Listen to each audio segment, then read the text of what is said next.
ছেলে হওয়া এত সহজ না, অনেক কিছু ঘুরে আমাদের মাথায়। সব তো তোমার বইলা বোঝানো যাবে না, তারপরও কিছু বলি শোনো। আমরা ছেলেরা বউর সামনে মার সাথে ভালো করে কথা বললে মারা চলে থাকা সন্তান, আবার মার সামনে বউর সাথে ভালো করে কথা বললে বউর গোলাম। নিজের ছেলে মেয়েদের যদি মারি আমাদের দয়া মায়া নাই, আর ওই ছেলে মেয়েদের যদি কিছু না বলি আশকারা দিতেছি। নিজের বউরে দিয়া যদি জব করাই সেই ক্ষেত্রে আমি বউর কামাই খাই, আর যদি বউরে দিয়া জব না করাই আমি সন্দেহ করি। সারাদিন ঘরের বাইরে থাকলে আমরা ভাদাইম্মা, আর যদি ঘরের ভিতরে থাকি তাহলে বেকার, কাজ কাম নাই।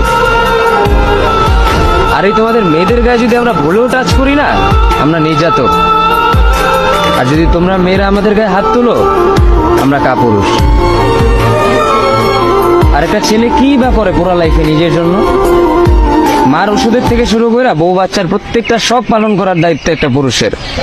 কিন্তু কি লাভ এত কিছু কইরা? দিন শেষে একটা ভুল করলেই সবাই ভুলা যায় যে কে কি করছে তার জন্য।